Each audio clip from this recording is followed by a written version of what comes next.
قدرمنو دوستانو سلام او ښې چارې. خوشحاله یم چې نن د یو ځانګړي میلمه سره بیا ستاسو په چوپړ کې یم.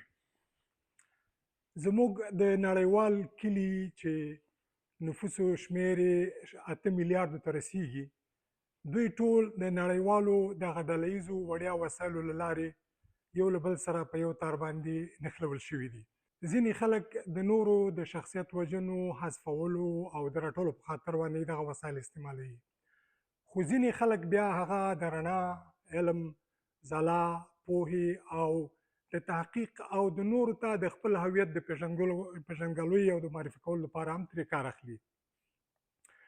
یو له دغه وسایلو نه چې هغه په ټوله دنیا کې په سلګونو میلیونه خلک بلکې په میلیارډونو یې کاروي، هغه هم ټیک ټاک دی چې په 2014 کال کې خپل فعالیت پیل کړ.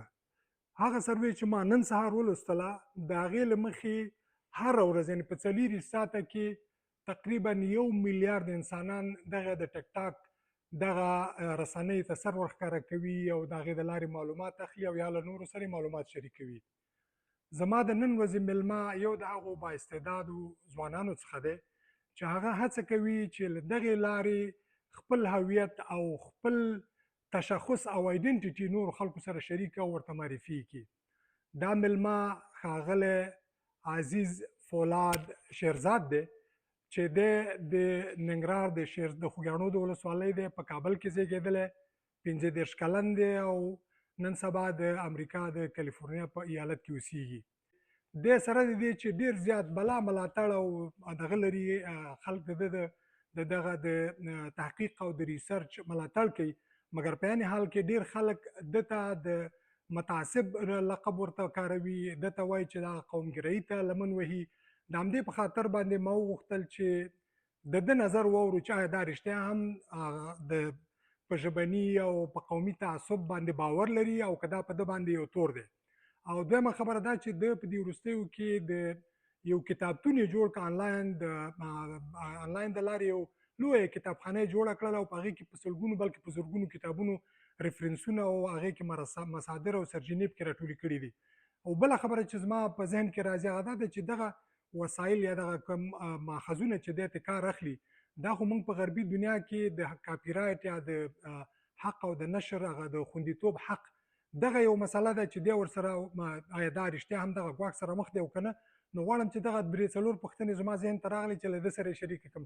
ښاغلی فولاد، ستړی مه شئ او مننه چې ما ته دا در سره ومنله چې زه به هغه پوښتنې درنه کوم چې خلک تا باندې نظر په دې ده چې ته تعصبګرایي او قومګرایي ته لمن وهې.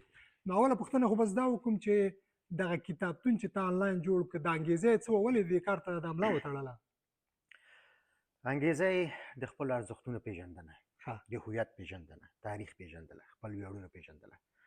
او بالاخره ما وغوښتل چې پښتانه داسې یو مجموعه ولري، داسې یو کتابتون ولري، هر زده کوونکی، هر محصل، هر مطالب، هر ځوان، هر پیغله، هر نارینه او ښځینه دې ته وړیا لاسرسی ولري، خپل ریسرچ وکړي، خپلې مطالعې وکړي، خپل ځان وپېژني، خپل مشران وپېژني، خپله ژبه وپېژني، خپل تاریخ باندې وپوهېږي. بالاخره هغه د خپل موجودیت او تیر ارزښتونه راتلونکي ارزښتونه سره پرتله کړي او پر مخ ولاړ شي. تر اوسه پورې چې تاسو دا کتابتون آنلاین جوړ کړی، څومره کتابونه یا ماخذونه مو راټول کړي پکې؟ ما سره اوس مهال تقریبا په خپل کتابتون کې 6,000 فزیکي کتابونه را سره شته، تقریبا 6,000. ډېر لوی کار دی کړی. په دې 6,000 کې بیا اکثریت یې مخکې نه پی ډي اف سوي دي، په انټرنیټ کې شته ده، یعنې ضرورت نشته چې هغه باید پی ډي اف کړم، خو یو تعداد یې بالکل په انټرنیټ کې نشته ده. نو هغې ته مې سکنر اخیستی، هغه به مې انشاءالله پی ډي اف کوم. اوس مهال شروع ده، انشاءالله په راتلونکي ډېر نږدې به د خیره دا 6,000 کتابونه چې ډېر ارزښتمن کتابونه دي او ډېر نایاب او نجیبه کتابونه دي، دا به د خیره وړیا د پښتون قام ولس ته. د دې اکثریت په کومو ژبو باندې دي چې دا تا راټول کړي؟ په مختلفو ژبې دي.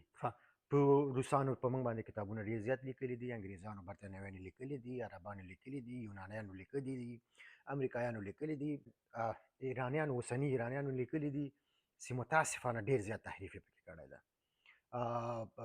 خپله پښتنو لیکلي دي، خو زه کوښښ کوم چې هغه کتابونه پیدا کړم چې هغې کتابونه اکاډمیک وي، هغه کتابونه علمي وي، یعنې د ریسرچ په اساس، او هغه کتابونه پیدا کړم چې یو فرد نه وي لیکلي، بلکې یو مجموعي لیکلي وي چې ارزښت ولري.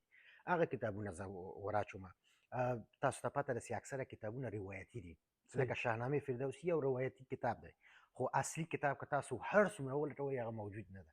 تر ټولو لرغونې نسخه چې ده فلورانسو نسخه ده چې هغه هم ډېره زیاته ایډیټ شوې ده. په نړۍ کې هغه کتابونه ارزښت لري چې هغه اکاډمیک او د څېړنو په بنسټ باندې جوړ شوي وي او خلکو ته وړاندې شوي وي، هغه بې ارزښت هم لري، منل کېږي.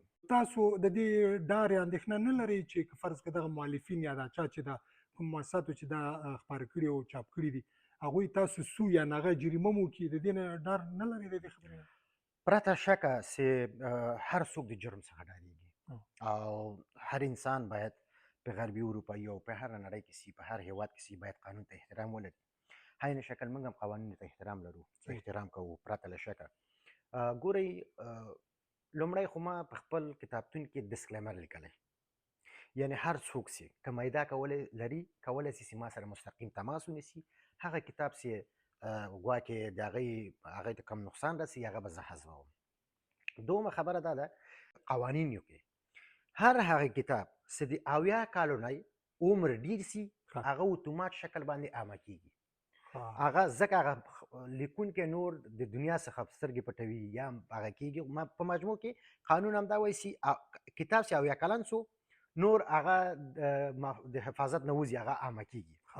نو زما داسې کتابونه دي چې زرګونو کاله هغه لري، قدامت لري، لرغونتیا لري، نو هغه به څوک په ماریزه وکړي کنه. یا بعضې کتابونه دي چې 500 کاله 600 کاله، خو نوي کتابونه چې دي لکه یو کتاب د احمدشاه ابدالي صاحب د میرویس نیکه تر احمدشاه پورې ښاغلی جهاني صاحب لیکلی، هغه نوی کتاب دی، هغه په امازون کې خرڅلاو لپاره کېښودل سوی ده، خو زه نسم کولی چې هغه کتاب پی ډي اف کړم دلته خلکو ته وړاندې کړم، ځکه چې سړی نقص کوي. جهاني صاحب ژوندی دی او کتاب نوی دی. داسې کتابونه دقیقاً چې باید وانه چول شي، یعنې دلته باید موږ ډېره زیاته توجه وکړو. ته چې د خپلې ژبې یا د خپل هویت او د خپل تاریخ دپاره کار کوي، نو تا ته خلک ولې متعصب وایي؟ ته رښتیا تعصب لري، قومي تعصب یا فکري تعصب لري؟ یو څوک کابل ته راغلی او په کابل کې خپله ژبه پښتو باندې خبرې کولې، پارچیوان ورته ویل تو بسیار متعصب هستی، چرا فارسی نمیگی؟ هغې ورته ویل دا خو مورنۍ ژبه ده. قصه داسې ده چې تعصب په 3 اصولو کې نشته چې هر انسان باید 3 اصول ولري. زه خپله 3 اصول لرم. نه دیني اصولو کې تعصب شته، نه انساني اصولو کې تعصب شته، او نه پښتونولۍ کې تعصب شته. پس زه هم مسلمان یم، هم انسان یم، هم پښتون یم، زه تعصب نه لرم. خو د هویت نه دفاع، د حق نه دفاع، دا هم اسلام کې شته، هم پښتونولۍ کې شته، او هم انسانیت کې شته. زه د خپلو ارزښتونو نه دفاع کوم. هغه ارزښتونه چې په سلهاوو کاله غلا شوي، چور شوي، تحریف شوي، هغه ته زه کار کوم. زه همدا اوس په 6 ژبو غږېدی شم، پس زه څه رقم متعصب کېدی شم. دغه ځوانان یا پیغلې چې دوی دغه رسنۍ کاروي، څه فکر کوي چې دوی د دې نه د ښه استفاده یا ښه لاره به څه چې د چا شخصیت وژنه مو نه شي او خپل هدف چې هغه معقول، مشروع او مدني حقوق د هغې خوندي او دغه په خپل ځای پاتې شي؟ ځوانان یا دا پیغلې باید څه وکړي د رسنیو سره؟ هر څه چې موږ په دې نړۍ کې ګورو 2 جنبې لري، منفي او مثبت. طبیعي ده. نو زه ټولو ځوانانو نه که هغه نارینه وي که پیغلې وي، هیله مې دا ده چې تاسو مثبت لایفونه ګورئ، هغه لایفونه ګورئ چې ورباندې حس کوئ چې دا ستاسو راتلونکی سمولی شي، ستاسې پوهاوی ډېرولی شي، تاسو سره په راتلونکي کومک کولی شي. دا د کنځلو، دا د نڅاګانو، دا هغه شیان چې زموږ او تاسو په 3 اصولو کې حرام شوي دي. مثلا کنځلې یا فحشا یا بېعزتي هم په اسلام کې ناروا ده، یو اصول ده، اصلي اصول ده، هم په پښتونولي اصولو کې ناروا ده، او هم انساني اصولو کې ناروا ده. چې د یو چا مورجانه چې په کور کې ناسته ده په جاینماز هغه کنځي یا خورجانه. سمه ده، موږ او تاسې افغانان یو، 40 کاله بارود مو تنفس کړي، په جنګونو کې غټ شوي یو او حوصلې مو ډېرې کمې شوي دي، خو خیر ده لږ زر حوصله وکړو. که مخکې مو کړي اوس یې مه کوئ. او د ځوانې طبقې نه مې دا هیله ده چې لومړی چې ځان ونه پېژنئ خدای نشي پېژندی. زه پښتنو ته وایم چې اول ځان وپېژنئ، خپل تاریخ باندې وپوهېږئ، خپلې ژبې ته ارزښت ورکړئ. ژبه یوازې د افهام او تفهیم وسیله نه ده. ژبه یعنې ارزښت، غیرت، قوم، د هغو مشرانو وینې چې توی کړي دي، اتلولیان یې راوړي دي، خولې تویې کړي دي. ما ورته د کابل جان نه تر ننګرهاره پورې په اس باندې نشو تللی. خو زما او ستا نیکه احمدشاه ابدالي د قندهار نه تر هندوستانه پورې د مظلوم حق په خاطر د سړي اس غلوه، بارانونو کې، واوره کې، سختیو کې، ولږو کې. اوس د هغې زحمت باید زما په ذهن کې باید اوسي، د هغې ویاړ، د هغې باید وستایل شي، وارزول شي. وارزول شي. دقیقا چې ځان ونه پېژنې الله نه پېژنې. خپل مشران، خپل ارزښتونه او د ژبې په ارزښت باندې پوه شي. که ژبه درنه لاړه، قام درنه لاړو. د قام د ملا تیر ژبه ده. تاسو د کتاب او د کتابخانې او د علم او د رڼا خبره وکړله، نو په دې مناسبت باندې زما وروستی کتاب چې دا څو موده مخکې چاپ شوی دی، زه به او دا له کرکې عنوان دی، زه به تاسو ته ډالۍ کړم.